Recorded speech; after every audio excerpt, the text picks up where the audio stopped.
Bonjour à toutes et à tous et bienvenue sur la chaîne. Aujourd'hui, je vous propose de revenir sur un moment d'une rare intimité dans la vie d'un homme que la France connaît surtout pour sa rigueur, sa retenue et son professionnalisme. Harry Roselmack. Journaliste et animateur de télévision, né le 20 mars 1973 à Tours, il a longtemps incarné, à l'écran, une forme de solidité presque inébranlable. Mais derrière le costume impeccable et la voix posée, se cache une histoire faite de failles, de silences, de chutes, et d'une renaissance que peu de gens avaient vu venir. Dans une petite pièce baignée d'une lumière jaune, douce mais implacable, Harry Roselmack a fini par prononcer des mots qu'il gardait enfermés depuis des mois. Pas devant les caméras, pas devant un public. Simplement face à quelques proches et face à lui-même. Il a avoué qu'il s'était marié, en secret, sans journaliste, sans photographe, sans mise en scène. Un mariage discret avec Jennifer Gallap, presque clandestin, comme si le bonheur, après tant d'épreuves, devait d'abord être protégé avant d'être partagé. Ce silence n'était pas un caprice. Il était le fruit d'une longue traversée intérieure. Car avant cette union paisible, il y eut une rupture. Un divorce douloureux, qui l'a laissé plus fragile qu'il ne voulait bien l'admettre. Des nuits entières passées à douter, à ressasser, à se demander si l'on peut encore aimer quand on a déjà tant perdu. Il y a eu ces moments où l'on se lève sans conviction, où chaque succès professionnel sonne creux, où l'on croit sincèrement que sa vie sentimentale est arrivée à son terme. Harry Roselmack l'a reconnu sans détour. Il y eut des soirs où il pensait que tout était fini, qu'il n'aurait plus la force d'ouvrir son cœur, qu'il valait mieux se réfugier dans le travail, dans la discipline, dans une solitude maîtrisée plutôt que de risquer une nouvelle blessure. C'est dans cet état d'esprit que Jennifer est entrée dans sa vie. Sans éclat, sans promesse spectaculaire. Elle n'est pas arrivée comme un miracle, mais comme une présence. Une présence calme. Elle ne cherchait pas à réparer ni à convaincre. Elle était là. Elle préparait du thé. Elle écoutait. Longtemps. Sans juger, sans interrompre. Elle acceptait ses silences autant que ses confidences. Et, sans qu'il s'en rende compte, elle a commencé à déplacer quelque chose de très profond en lui. Il n'y a pas eu de coup de foudre hollywoodien. Il y a eu une lente reconstruction. Un homme qui apprend à respirer à nouveau, qui redécouvre le goût de parler de l'avenir sans crainte, qui s'aperçoit, presque par surprise, qu'il ne se réveille plus avec ce poids dans la poitrine. Un matin, Harry Roselmack a compris qu'il était en train de revivre, pas brusquement, mais durablement. Puis est venue une nouvelle qui a tout bouleversé. Jennifer était enceinte. Pour beaucoup, ce serait un simple événement heureux. Pour lui, ce fut bien davantage. Cet enfant à naître n'était pas seulement un futur fils ou une future fille. Il était un symbole. La preuve vivante qu'après les ruines, quelque chose peut repousser. Que l'amour, même tardif, même prudent, peut encore engendrer de la vie, de l'espérance, et une joie qui ne fait pas de bruit, mais qui transforme tout. C'est à ce moment-là que le mariage est devenu une évidence. Non pas comme une démonstration publique, mais comme un engagement intime.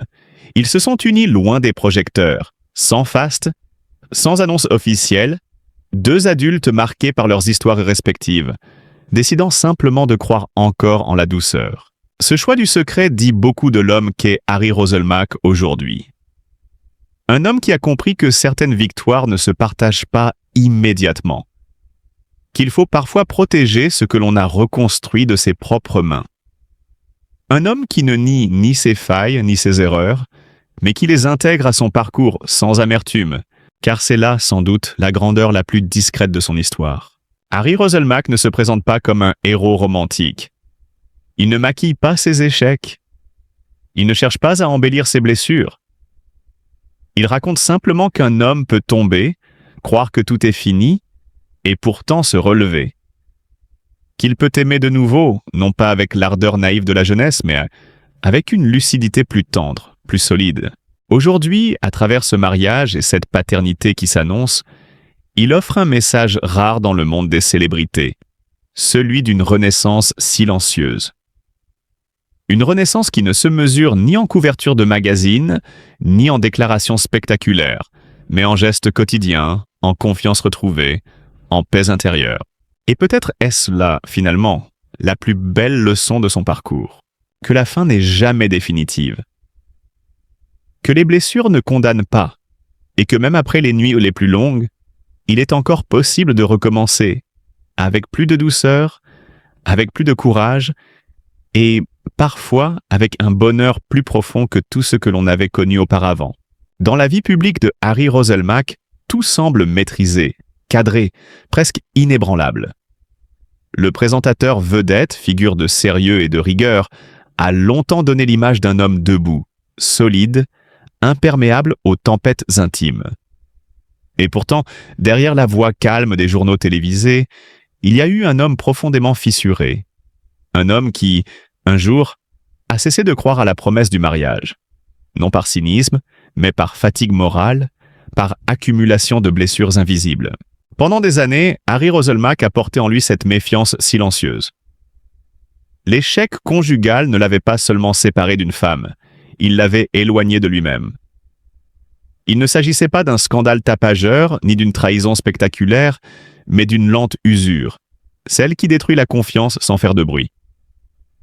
Dans ses proches cercles, on racontait un homme plus réservé, plus prudent, presque méfiant devant l'idée même d'un futur à deux.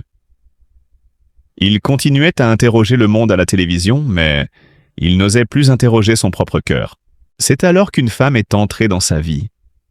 Pas comme une héroïne romanesque, ni comme une apparition providentielle, mais comme une présence discrète, constante, patiente. Elle n'a pas cherché à réparer un homme brisé à coups de promesses. Elle a simplement accepté de rester, jour après jour, face à ses silences, face à ses peurs, face à cette question lancinante. Peut-on encore croire quand on a déjà tant perdu ? Leur relation s'est construite à contre-courant de l'agitation médiatique, loin des projecteurs, loin des récits idéalisés. Et c'est peut-être là que s'est jouée la véritable guérison. Peu à peu, l'homme qui refusait de prononcer le mot « mariage » a recommencé à envisager l'avenir. Non pas comme une revanche sur le passé, mais comme une tentative honnête de ne plus vivre dans la défensive. Le plus frappant n'est pas qu'il ait décidé de se remarier. Le plus frappant, et c'est la manière dont il l'a fait. Un mariage secret, presque clandestin. Pas de célébrité, pas de tapis rouge, pas de déclaration publique. Et surtout, un détail qui intrigue encore ceux qui ont découvert l'histoire plus tard. Une seule personne, en dehors de la famille, a assisté à la cérémonie. Qui était ce témoin unique ? Un ami de longue date ? Un collègue de confiance ? Ou quelqu'un qui, un jour, avait connu ses failles mieux que quiconque ? Ce choix n'est pas anodin. Il dit quelque chose de la prudence extrême de Roselmack, de sa volonté de protéger cet instant fragile contre toute récupération médiatique.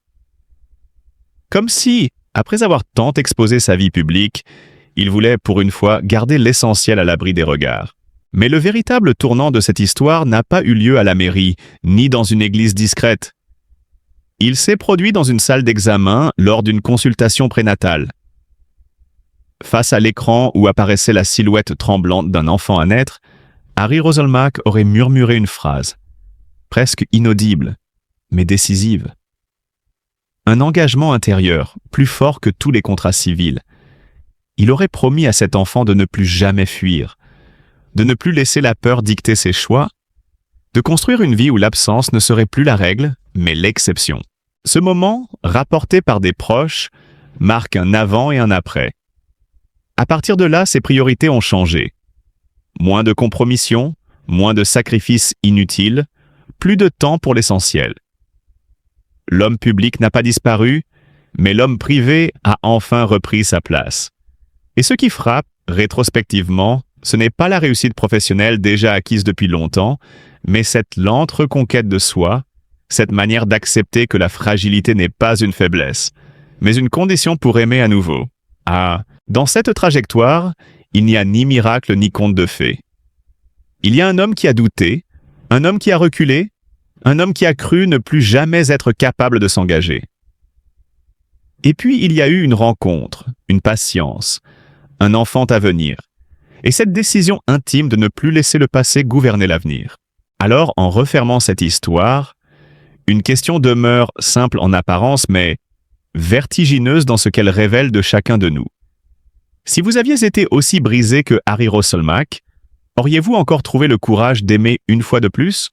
Qu'est-ce qui a bien pu pousser Harry à garder son mariage secret pendant de longs mois, même à ses amis les plus proches? Cette question, simple en apparence, ouvre une porte sur une zone d'ombre que peu de téléspectateurs soupçonnent, derrière le visage calme et maîtrisé de Harry Rosselmack. Car derrière l'homme de médias, derrière le présentateur sûr de lui, se cache une histoire tissée de prudence, de blessures anciennes et d'une peur presque intime, de voir le bonheur lui échapper une seconde fois. Pendant des mois, tout s'est déroulé dans le silence. Pas de photos volées, pas de rumeurs savamment distillées, pas même une confidence glissée lors d'un dîner entre amis. Harry avançait comme s'il marchait sur une ligne fragile, convaincu qu'exposer sa joie au grand jour, c'était déjà la mettre en danger. Ceux qui le connaissent savent combien son premier divorce l'a marqué. Non pas comme un scandale public, mais comme une défaite personnelle, profonde, dont il n'a jamais vraiment parlé.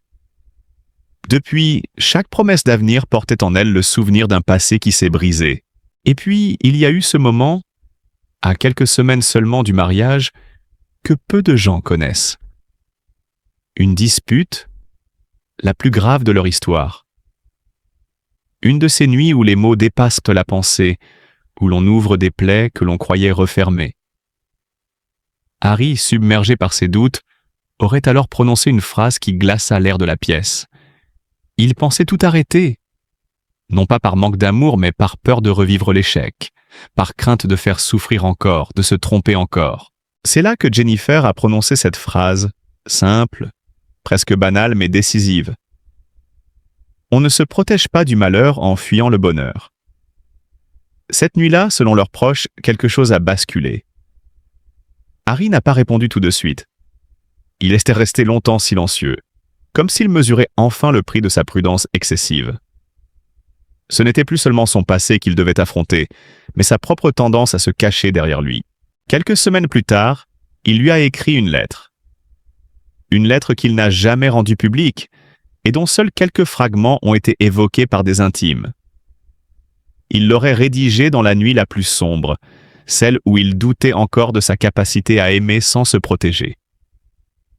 Dans ces lignes, il ne parlait ni de carrière ni de notoriété, mais d'un homme fatigué de se méfier de sa propre joie. Il y confessait sa peur de détruire ce qu'il aimait et son désir, enfin, de faire confiance au temps. Cette lettre, longtemps cachée dans un tiroir, ne sera évoquée qu'à la fin de notre récit. Comme un fil discret qui relie toutes les étapes de cette histoire, le mariage a finalement eu lieu dans une discrétion presque volontaire. Peu d'invités, aucune mise en scène. Comme si Harry voulait se prouver que cette fois, il vivait pour lui, et non pour le regard des autres. Pourtant, à peine avait-il trouvé un fragile équilibre qu'un nouvel événement est venu bouleverser tous ses plans.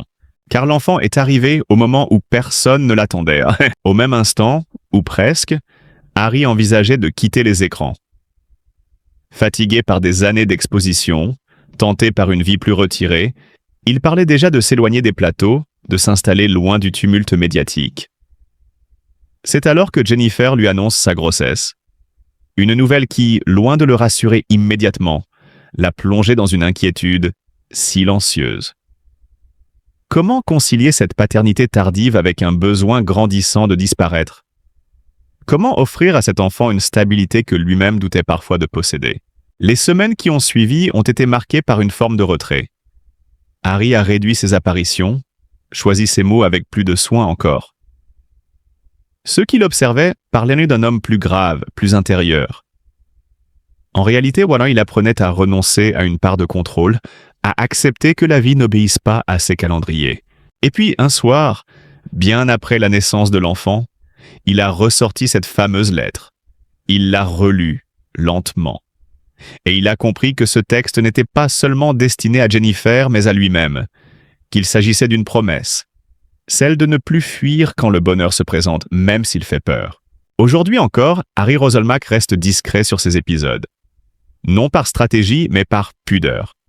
Pourtant, en filigrane, cette histoire raconte autre chose qu'un simple parcours amoureux.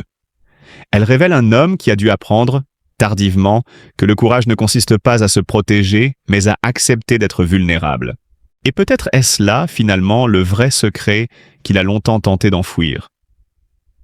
Non pas un mariage caché, non pas une lettre secrète, mais la lente conquête d'une paix intérieure, arrachée à ses propres démons, et offerte, enfin, à ceux qu'il aime. Mesdames et messieurs, avant de nous quitter, permettez-moi de m'adresser à vous quelques instants, non pas comme à de simples spectateurs, mais comme à des êtres humains capables de comprendre, de ressentir et de partager. L'histoire de Harry Roselmack n'est pas seulement celle d'un homme célèbre.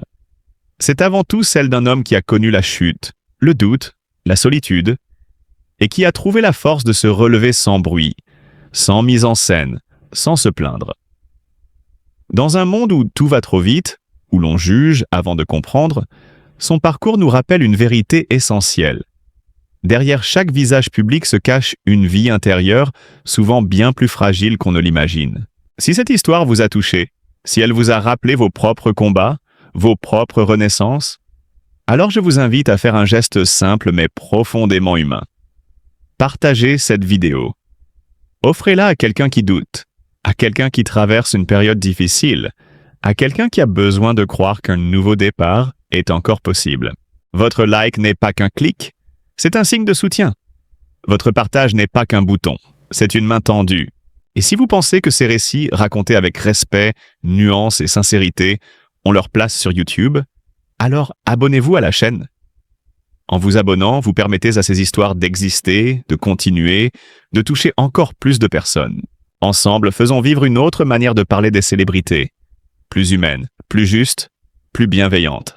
Merci pour votre écoute, merci pour votre confiance et surtout, merci pour votre cœur.